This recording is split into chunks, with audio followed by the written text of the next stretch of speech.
still off the air. Oh, there we go. Finally, thank you, Google. You heard our cries, or our pleas. Well, happy Friday. Today is not May 8th. I probably didn't upgrade. Today is May 22nd, right? So you're hanging out with my community manager after a little bit of technical difficulties from our friends at Google. We are the community built by, for, and managed by community managers. As always, I know you guys are hanging out with us over on Twitter, although I'm still showing 0 viewers, so it might take a minute for everyone to get up to speed on where to watch things. If you love what you're seeing today, you want to hang out with us, or you have an idea for a topic, please just head over to our website at www.mycmgr.com. Click on Participate, and that's where you can fill out this form that comes to Sherry, Dom, and I. And it's really your ideas that keep this show going. It's your community. We're just here and we show up. All right, so what do we have for you this week? That's a good question. I know the topic of this thing just says budgets, but really, here's the deal. We sometimes hear about great community platforms or like programming and other initiatives that quite simply, they're just not possible with the type of budget that we're working with. So Ellie Deutsch mentioned in a recent article that we have posted on the old event that it's possible to still make a big impact on a small budget. So so that's what we're here to talk about today, is like how do you do things when there's not a lot of money. So with that, I'll start with Patrick, and why don't you guys introduce yourselves, say hi, who you are, and what you do.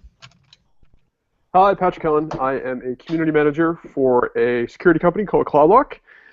It's a customer-focused community where we're trying to do the typical best practices, etc. Just excited to be here, guys. Excited to get started. A couple minutes late. Feeling good about it.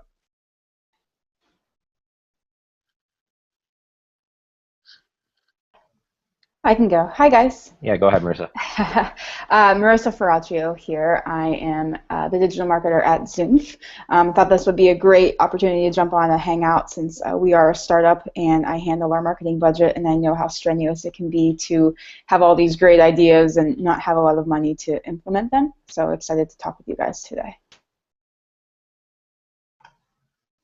Hey everybody, it's Dom. So glad to be here. I am community manager for Be the Change Revolutions, as well as co-producer here with Brew and Sherry.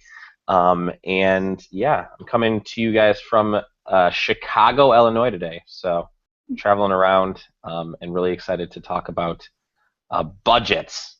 Hooray, budgets. Budgets are sexy. Budgets are sexy. Hey, everybody. Spreadsheets are sexy. Spreadsheets are sexy. Hey, everybody. I'm Brew, director for Awesome with Be the Change Revolutions, and co-producer here with Dom and Sherry. Sherry, unfortunately, I think is on a road trip and wasn't able to join us from her car. But the show must go on. So let's just jump right away, since we lost a little bit of time with our technical difficulties. Jump into the first question. Let's break it down. So it's talking about understanding your company's mission statement and business goals in order to make your budget more effective. So why is that important? I mean, if you don't have a big budget to begin with, why do we think it's important to look at mission statements and goals? I think you have to stay on track, and if you have a very tight monthly budget and you have these grandiose ideas and you're not focusing on the mission of your company, then you're going to waste a lot of money on things that don't line up to the goals of what you're trying to pursue. So, for example, you know, the first quarter, second quarter now, my goals are lead gen, obviously to capture market share and to get leads in the Zoomph platform so we can cultivate those relationships and I can start working with brands and, you know, influencers. And if I'm not focusing on that, which is our #1 goal, and I'm spending money, you know, attending events, or I'm spending money on, you know, a platform that maybe I don't need right now, then that's not going to align with what we're looking to do, and it's not going to make, you know, our C-level executives happy. It's not going to make the internal team happy, and we have to keep that in mind because working with a limited budget can be difficult, but if you stick to your goals, then down the road you'll have more money to try these new things out. So it's just managing what the big expectations are and picking little bits and pieces as what you can do versus trying these big expensive things. I agree with most of that. I think most of it. I agree with all of it. I think that the sort of the mission statement, it really does cut away the chaff, right? You can have all these grandiose goals, you can have all these ideas as to what it is that you want to get done from a community standpoint, because sky's pretty much the limit when it comes to community. You can do almost anything. You want to talk to all of your customers or all of your internal people, and you want to source exactly what it is they're doing, or inspire them, or get ideation from them, whatever it might be. But at the end of the day, if your goal for the community or your company's goal is none of those, you're spinning your wheels. You might actually get really awesome actionable data out of it, but who cares? You're not actually going to be able to do anything with it for the company goal. Your goals might be actionable. You might be like, look I have all these people who think I'm awesome and want to hang out. But outside of hanging out with awesome people, the company's entire number-driven or budget-driven, etc., is all going to be contingent on what they're trying to accomplish with the money that they have. Yeah, and I apologize if I'm restating something, because I'll be honest, I didn't listen to a thing you guys are saying. I was trying to set up TweetDeck and everything else. I'm not going to pretend, but I will. How dare you? Yeah, but we have a nickel for every time Brew didn't listen. We wouldn't have to have a talk about tight budgets, would we? At least he's honest. At least I tell you, like, look, I haven't been listening. Thank you. But I think for me the most important point when I think about mission statement and goals is that's how you get more budget, right? And how you grow your budget. It's by saying, okay, what do you want me to do? Let me crush that. And look I crushed it. So hey, think about what I could do if I just had a little bit more money, right? And I think so. To me, that's why those goals are important. Yeah, absolutely agree with you on that one. Dom, you got anything about this specific question, or shall we move on? No, I mean, I think that what everybody was sharing was actually really, really good. That idea that when you do have a limited budget, like it's even more important, like what Marissa was saying, to focus on what those are and to be super frugal. And you're not frugal just by stinginess and frugality are two totally different things. Like, that you have to spend money. It's not just about, man, how can I not spend anything? It's how can I spend it on the right thing? And that's where things really really get important. Right. And I don't know if frugality is a word, but I enjoy using it. This is good. If it's not, just put it in Wikipedia. That's how things work nowadays. Go ahead, Marissa. I think to Dom's point, I had this light bulb moment when you said that. So, when we're trying to order, Zoom T-shirts or business cards or stickers, I mean, I work so closely with our designers, and our team to say, okay, how much money can we spend on T-shirts? Because we want people to have T-shirts, right? We want people to have swag. We want to be able to go to these events and hang out with you guys and be like, hey, take a T-shirt.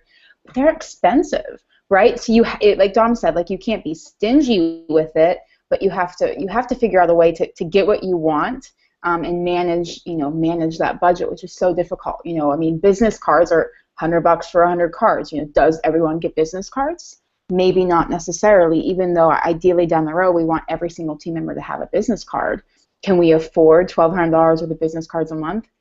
Probably not. So it is keep not being stingy, but picking and choosing what's really important. And I think that even more than that, sort of like what Brew was saying, is showing how you did crush it. Like storytell how you spent your money too. We storytell the way that we actually interact with the community. Storytell, like show, this is where we could have gone this way, but instead we went this way. We saved this much, but we still had X result. Because if not only can somebody see that you can crush, you're working within a budget. If somebody's like, wow, this person's doing really well within the budget, that's one thing. But especially in startups and in small companies, if you're not one of the founding members, they want to see that you're treating their money with care, and you're not just spending it willy-nilly and going, well, we're out. But instead, you're caring as much for their money as they care for their money, and that's a really big thing. I like that what you said about like storytelling on the money spend. So for instance, if Zoom were to send me a T-shirt, just as an example, and I were to wear it on my community manager Hangout, right? You could screenshot it and say, "Hey, look at this big community of community managers, and this brew guy, he's an influencer in the space." But no, I mean, I think that's just my little ploy to get a T-shirt. But anyways, I'll send you one. We'll talk later. No, but Dom, I think that's an excellent point because like literally paint the picture of like look at the impressions, right? Look at the impressions that this $20 T-shirt just got us. And oh, by the way, that's according to Nanigan's Q1 benchmarks, if we were to buy those same impressions on Facebook, it would be a lot more than $20, right? And so you can start showing how literally you just have to be creative how you're showing your earned media, even with stuff like swag. Yeah, and especially when you're not necessarily like Marissa, you're at Zoom. If you're only at Zoom, Patrick, you're only at CloudLock. But Brew, you and I obviously we work on the agency side. So anybody out there that's with agencies, that's really important. Is that storytelling on that side to go, hey, look at how good we do for you. So not only may your budget for the projects be bigger, but the company might realize that they need to up their budget for your services. So you'll get more money, and then you'll also have more to play with. So.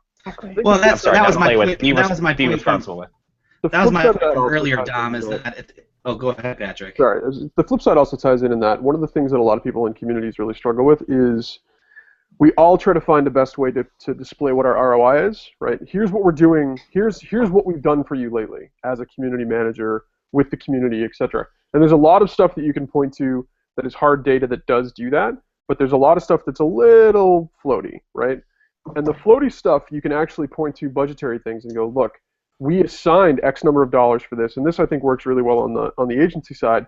We asked for this much money. We got this much money to do this particular task, and this is what our initial expectation was, and we then did this plus. So we did all the things we said we were going to do plus 10%, X number of additional things, and that put us in the position of you got this much more return on your money, which I think is a huge talking point for people that are, and a lot of times it's difficult to take kind of the squishy data that comes out of a community process and turn that into something that the pen pushers can really understand. Well, did you guys see what Ted Rubin posted the other day? And it was mind-boggling. He had a post about how do you measure ROI or how do you measure trust and loyalty and relationship building when your C-levels come to you and say, show me the ROI. And it was like, that is what we're trying to do as community managers, right? It's hard to measure loyalty. It's hard to measure trust. It's hard to measure brand exposure and brand awareness. Sure, you can use vanity metrics like engagement and reach and impressions and whatnot, but when you're looking to to farm and to work with influencers and to work with people that will help you in your brand, it's hard to say this is worth $5,000 and this is worth X amount of hours and my time and my energy. So when you're looking at those data and those metrics, yeah, it's important to give them something, but how do you measure that? It's difficult to be able to say, talking to Dom and Patrick and Brew, like how important is that to us and to me as a manager? How do I get you guys to to spread the word and to help me out and say they're worth all this money, right? Like how do you measure that? Well, I think we've already covered that T-shirt bribes do work really well to get us to spread that word. So, and I guess just to not to go off too much of a tangent here from our questions, but I think that you show what it's worth by just figuring out a way to show how it's worth in relatable terms, right? And so if you already have a digital department that's buying impressions, then don't shy away from timeline deliveries and impression reports from the tools, right? Don't say, well, it's don't dig yourself a big hole trying to explain how it's not actually that many views, and it's like we can have these discussions behind closed doors, but I mean just from a pure ROI perspective, I mean there's already pretty simple measurements in place for digital stuff, and I think just find out how people are reporting that stuff, apply your own math to it, and play their game, because otherwise they're going to get the budget and you won't. So All right. I'll get off my soapbox for a minute. Number 2. A little passionate about the. So, how can you guys? So, how do you? Question number 2 for those of you following along on Twitter. How can you tap your internal team, your external partners, and your fans to help stay within budget? Just offload. It's as simple as it is. This is that perfect engagement moment that people are looking for, in that you want to have more people in your company engaged in the community. You might not have the bandwidth or the dollars or whatever it is to do something in the community, but you just happen to know that someone else on your team who has incredibly good video skills, Photoshop skills, whatever it might be, has some spare time. Awesome. Recruit. You just saved X number of dollars that you would have to spend if you went out to an agency or whatever. Same thing with your external people. If you're dealing like I am with customer, you can deal with a customer community in the same way and say, listen, who would like to create some piece of content for us? Who would like to be in a position of saying, this is my take on the existence of this subject, this whatever. This is my 2 cents on it. Here's what you've got. Let's start a conversation. And that helps drive the engagement from a one-on-one personal level, but also gets additional people going, hey, how did that guy get the soapbox? How did that guy get into the position of talking about this?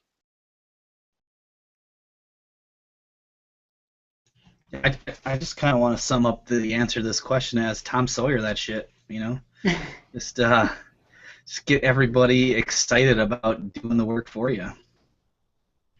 Well, I think when you're in like a startup life, everybody wears different hats, right? So, I may be the digital marketer for the company and be focused on our digital outreach, but I'm also a community manager to an extent, right? And I'm also a content creator and a metrics and SEO specialist. So when when you're all wearing different hats, like you said, Brew, if you can get everybody super excited about wearing those different hats, then you can stay on track and you can stay on budget and you can stay within your goal, within your mindset and those goals that you're trying to reach. But if you veer off track, then that right there is going to mess up your focus. I've been thinking a lot. I read a book the other day about like the speed of trust. My CEO let me read it, and it was great because it was talking about how, when you have all these trust in your employees and people that you work with, your speed goes up and your cost goes down. So if you can get everybody and you trust your entire team and you're working really fast and you have that trust within each other, then the cost is going to automatically go down because you're getting more accomplished and you're multitasking. But if you don't trust in each other, then the speed's going to slow down and the cost is going to go up. And then that's when you run into issues with, we have to hire more people or we're not getting as much done as we can. It's amazing what a team of 18 people can do when you're all working towards the same goal. Yeah. And it's all about finding that point with the group of people that you have and how you can get that buy-in. The way that I immediately think about it and the way that I think about it, internally and even with some of your influencers, on the outside is, when you have a little budget, it's really easy to paint the picture that you're an underdog, right? We're just a small agency or we're just a small company. We're not like those big guys that are just throwing dollars at Twitter and Facebook. We can do this because we have, we're, never underestimate, a very passionate small group of people. They could do a lot of things. And so, getting that buy-in and just being very upfront that you don't have a lot of frickin' money. Like, internally be like, guys, that we don't have a huge budget. It's not like anybody's living, luxuriously over here. We have to do what we can with it. But there's a lot that you can do in social. There's a lot you can do in community that doesn't actually cost any money. And, Patrick, like, you talk about budget, you also talk about, like, your bandwidth budget, I guess, how much you actually personally have. That can be very, very great and even greater than your actual financial budget and mean more if, you really get people to buy into it.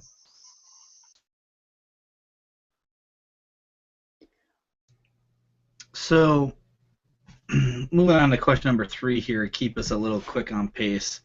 And I'm really interested in kind of your thoughts on this. The question is, how can you leverage your community or your company's existing materials to help build community?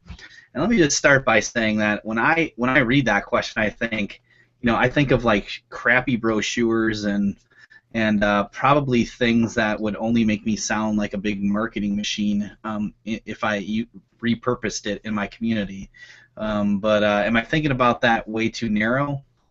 I mean, maybe, because the way I thought of that was, do you want your community to have the ghost town feel when you first start kicking it off and there's nothing there for people to access and it's a blank slate? Some people are cool with that. Some people want it to be very collaborative and have that completely built from the ground up scenario. Fine. In my own case, there's been definite times that I've said, we're opening a new group, we're opening a new section, we're opening a new whatever. And while we have some information, that's not the best, it's not the worst. It's just information. It's something so that it's napkins on the table, right? It's something there to make it break up a little bit so that it's not, oh my God, this is completely empty and there's nothing there. I look at it the same way that I look at sort of preceding some content in some cases. Just had a conversation today about we have a bunch of customers and my own experience that they really want to talk about ideation and they want to talk about RFEs and they want to like give us suggestions and tell us things they want the product to do. And we're like, excellent. Let's have you do that, and none of them are kind of taking that extra step. So we said, all right, why don't you just tell me right now, live and in person, and I'll create that for you, and then hopefully that will then kind of get more people creating or get more people talking about the things that have been created. I look at it in the same way. I think that it's one of those things where you put it down, you set it up, you get it there, and then when you get to the point that you've got a little bit more either personal bandwidth, which I like that term, Dom, I'm going to steal that, or money or time or help or whatever it is, you can replace it. You know, like you moved in the apartment, you got the crappy towels because you needed them. You're moving on up in the world. It's time to get the big Egyptian thread counts and start actually moving the old boring stuff out. I think it also has to be snackable. I think that's a great point, Patrick. That's a great analogy. You move into your first apartment, your first job, and you're buying all these crappy towels from the dollar store, and then eventually you get to the point where you can go to Macy's and buy nice towels, right? So when you're thinking about it in regards to leveraging your community, maybe you start off with something that's a little bit more manageable, and you can, manage your time properly. Like if you can only manage one blog a week because the rest of your time has to be allocated towards managing everything else that you're doing, then start off with that, right? And start off with what you can do, and then move into your community and see what else is out there for you. I mean, I know that, Dom, you're a great example. So when I first started at Zoom, my goal was, okay, let's get a content calendar in place. Let's have weekly blogs. Let's have, categories that we could talk about pop culture and analytics and whatever we're doing. But down the road, I said, I want thought leadership from our leaders, so our executives. I want them to eventually have the time and the ability to write some content for us and to put us out there from their own personal accounts. But I also want guest bloggers because I want them to talk about things that they feel strongly about and what they're good in. So Dom was our first guest blogger that I reached out to, and I worked, developed a relationship with him through Community Manager Hangout. So utilizing Dom finally was like, I had climbed that mountain and I got to the point where I could have guest bloggers and I could have them repurposing content for us and writing this great content. So that was a goal I reached out to once I finally was able to measure the effectiveness and show to our leaders, hey, blogs are working. We're generating leads. We're getting great engagement. So if you have an end goal in mind, it's just keeping it snackable. So it's taking each step by step and getting to that goal. Being patient will help as well. I think that officially means that I'm a nice Egyptian thread count. Does that mean I'm the towel from Macy's? You're like a silk pillowcase. Yes. Right? Oh, no, those fly off the bed. You gotta put your head down on them. No, silk pillowcase. I got like four things I wanted to say, but shouldn't say on air.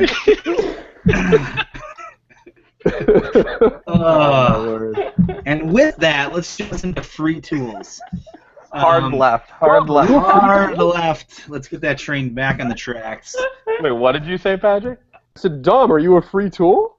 I'm a free tool. That's me. I've heard that about you. No, I'm freemium. All right, so I'm there, but there's special things you have to pay extra for. Your Yelp reviews are off the charts, though. So I'm impressed. 5 stars across the board. 4.5. All right, so let's talk about free tools, right? So here you are, you're a community manager on a budget. I'm gonna throw out two. My favorite two if then this, and Google Spreadsheets. What was the first one? If then this. Okay.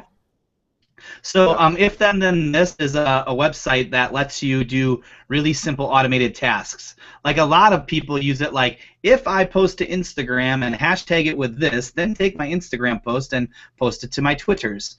But also what it lets you do is it has a function with Google Spreadsheets to let you like dump stuff conditionally directly into spreadsheets. So things that like you might say, man, when I'm away from my community and someone would talk about this, I really wish I could capture it all really easily. That's something that the combination of if then this and Google Spreadsheets can do. So they also help. I mean, you can keep stats. You can kind of automate a lot of the stuff you might do. You might want out of a bigger enterprise program just through those two power combos. So that's my freemium, that's my freebie. What do you got for free tools? I just wanted to say, like, with if this and that, and I know you said it, but like the list generation is so huge there, because when you think about it, and most people know I'm not huge on automation. Like, I really like things that are organic and to feel real authentic. But when you're doing list generation on a big scale, Dom, when you say list generation, you mean a list of people or literally a Twitter list? Literally a Twitter list, because I just had to, yeah. Yeah, I mean, you could do both, obviously, because it runs into you can do it to run to Google Spreadsheets, but the fact that you can do create a Twitter list, even if it's for a smaller group, anybody that uses a specific hashtag, because people get notifications when they get added to a list. And so then somebody sees, it's like, oh, so this brand actually added me to this list, so they're selecting me to be a part of this. Well, that's pretty cool. And then that, just it helps with engagement rate. It helps with, deepening your connection with people because they feel closer to your brand. So, yeah. This is going to be so cliche, but for me, my biggest free tool that I like to use is TweetDeck. It's just because I'm with you, Dom. I like automation because when you're dealing with meetings and schedules and constant running around, like, it's hard to just be sitting on TweetDeck or sitting on whatever and making sure that you're engaging all the time. So TweetDeck is my absolute favorite tool that I use consistently on a daily basis, on an hourly, minute by minute type of basis, right? It's done a lot for me and for us, and I turn to that every single day. And then analytics, whether it's Twitter analytics or Facebook Insights or something that I'm doing, because I am a data geek and I love numbers and I love looking at things that help me understand what's working and what's not working. So I leverage the crap out of every single analytics tool I can use, whether it's Zoom's analytics or Twitter's analytics or Google or whatever. I use those daily because I like to see what's working, what's not working, and how can I improve. So I think if you can find a tool that's going to benefit you on a daily basis that is free, then stick with it and make it a part of your daily activity. For me, I third the IFTTT. I love it. My favorite thing with it is I actually use it so that when I update a book on Goodreads that I've read it, I tweet it automatically. That's, as pathetic as that sounds, that's actually my favorite thing, because then people are like, oh, you read Discworld? Oh, welcome to 1991, moron. Yeah, thanks. Pocket is by far the tool that I use for everything, because it's, to me, I guess for me, my community is based on Salesforce, so I have a lot of analytics tools available. I have a lot of Salesforce sort of money in the back of the house that I can use, and that Salesforce is significantly more than just a community, so they have a lot extra that I can poke around in, and that makes the free tool market for me a much more of a positioning and education point. So Pocket for me, which those of you who may not be familiar, is you can put a extension in I think in Chrome and in Firefox that allows you to, with one click, save a web page for offline reading.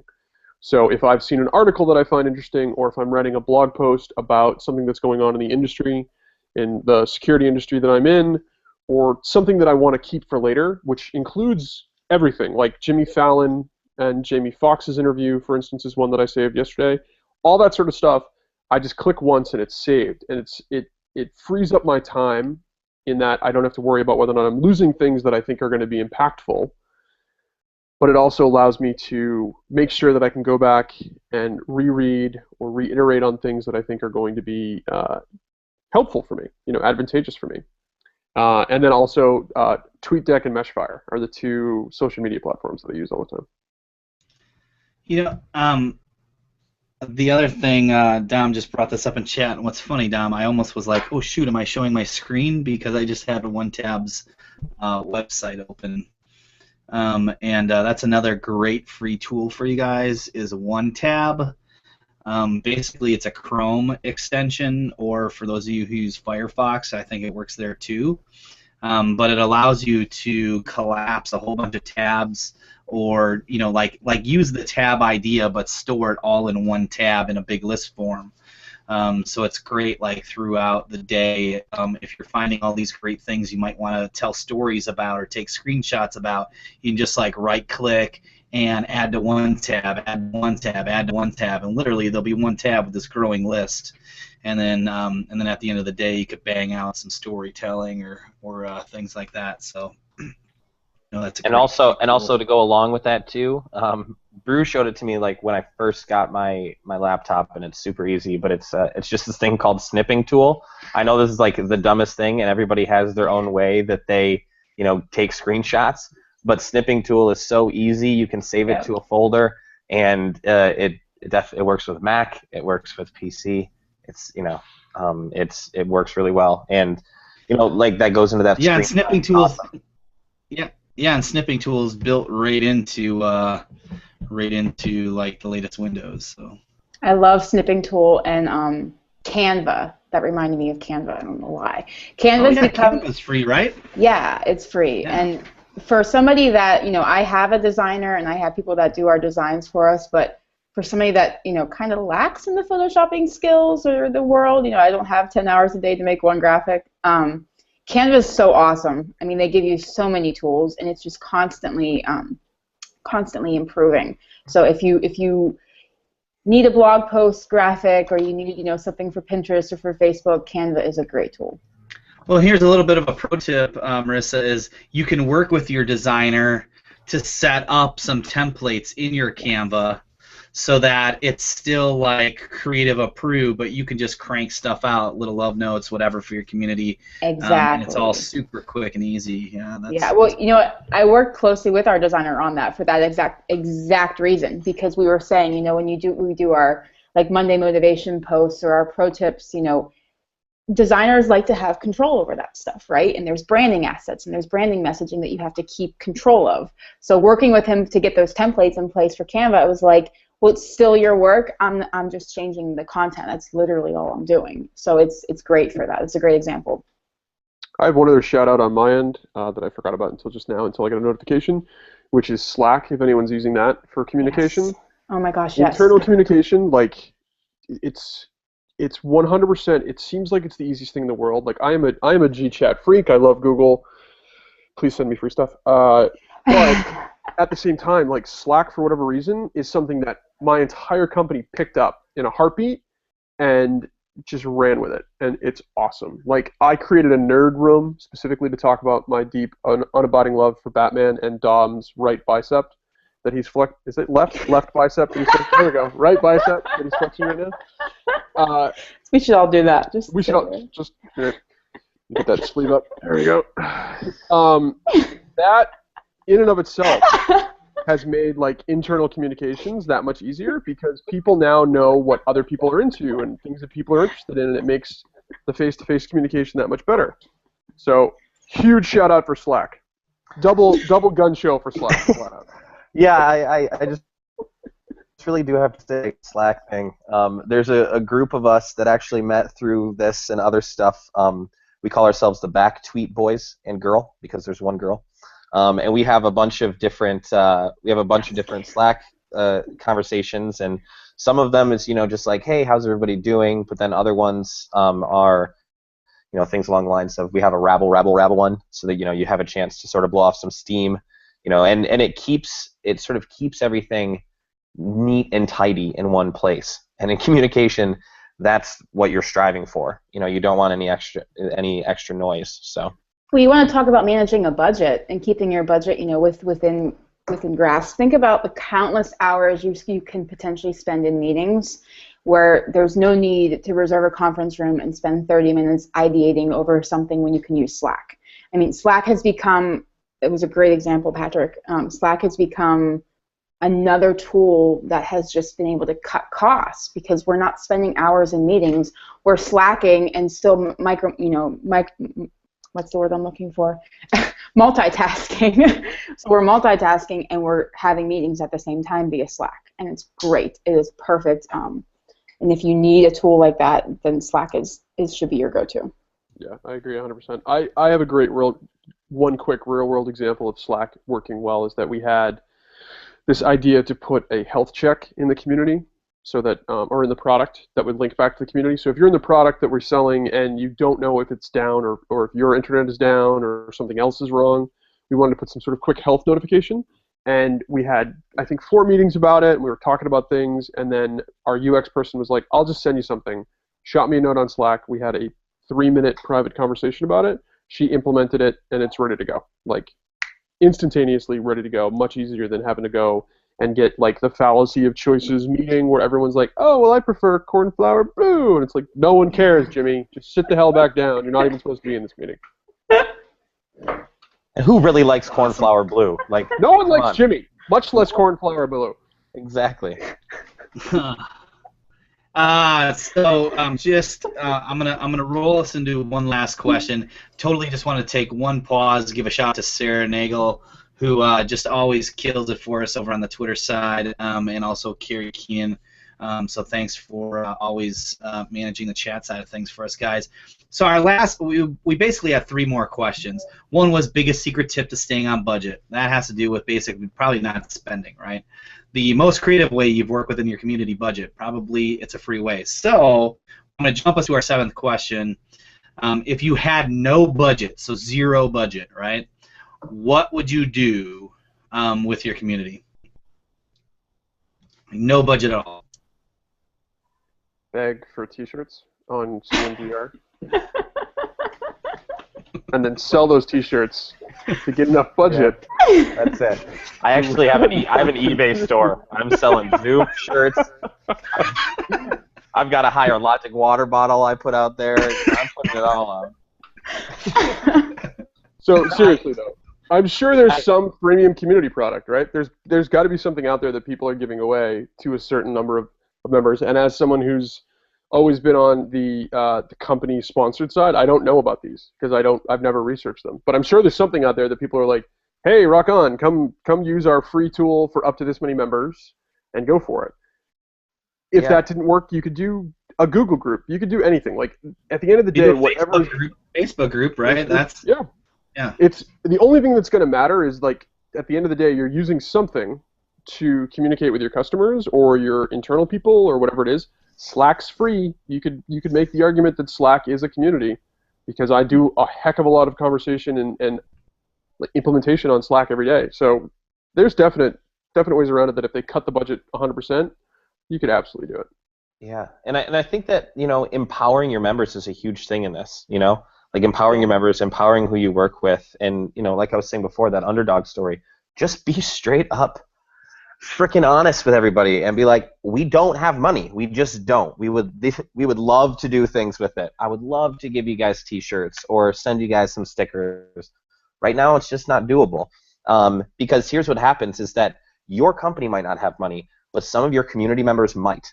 And they love to be empowered like that. So, if there's a dude that just happens to be a community member that owns a screen printing business, will run off 25 shirts for you, like, you can ask without asking. Give them the opportunity to surprise you is basically it, But be completely open and honest with them and be like, hey, dudes, we're in this together. This is going to be so good at the end that Disney's going to want to buy the rights. You know what I mean? You can lead into it too, right, Dom? You can be like, man, it'd be awesome if I ate pizza tonight, community members who own Domino's franchises, FYI.